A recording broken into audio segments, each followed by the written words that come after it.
తన కూతుర్ని తండ్రి బలిచ్చినట్టుగా అక్కడ రాసి ఉంటే చెప్పండి. మీరు అలా తీసుకుంటే కాదు కదా, బైబిల్లో రాయబడి ఉందా? ఇది మొట్టమొదటి విషయం. రెండో విషయం చూడండి, అక్కడ 31వ వచనంలో ప్రతిష్ఠిత మగును అని చెప్పి కామ్య పెట్టి మరియు దహన బలిగా అని రాయబడి ఉంది.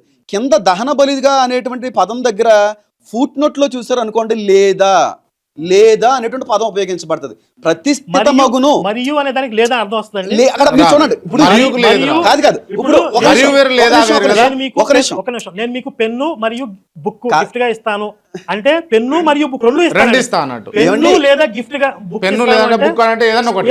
నేను చెప్పేది మీరు అర్థం మరియు అంటే లేదా. ఆయన టైం ఇచ్చినప్పుడు నేను మధ్యలో ఇంటర్ఫీర్ అవ్వలేదు. నాకు టైం ఇచ్చినప్పుడు నేను మాట్లాడండి. అక్కడ ప్రతిష్ఠిత మగును అని ఉంది, ప్రక్కన దహన బలి అని కూడా ఉంది. దేవుడు ఆయన నిజంగానే దహన బలి ఇచ్చేయాలనుకుంటే ప్రతిష్ఠిత అనేటువంటి మాట ఉపయోగించక్కర్లేదు. ఇది ఫస్ట్ పాయింట్ అండి. రెండవది, రెండు పదాలు ఉపయోగించారు అక్కడ.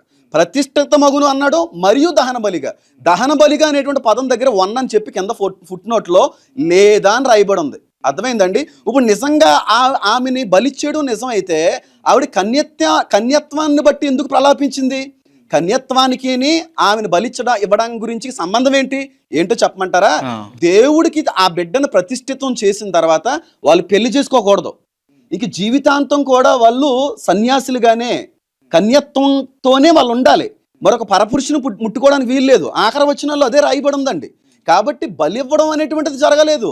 దేవుడు ప్రతిష్ఠించాడు గనక ఇంకా కుమార్తెకి దేవుడికి అయిపోయింది, దేవుడికి సమర్పించేసుకున్నాడు. ఇంకా ఆవిడ జీవితంలో పెళ్లి చేసుకోవడానికి వీలు లేదు. పైగా యెఫ్తాకు ఒకే ఒకరు కుమారులు కూడా లేరు.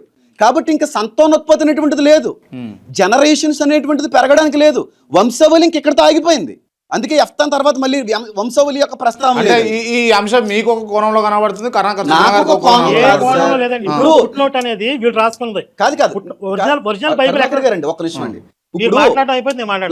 ఇప్పుడు ఆయన ఏమన్నారంటే, నేనేమన్నానంటే స్టార్టింగ్ లో దహన బలి తండ్రి అంతట తండ్రిగా కుమార్తెని ఇచ్చినట్టుగా ఉందా అని అడిగాను.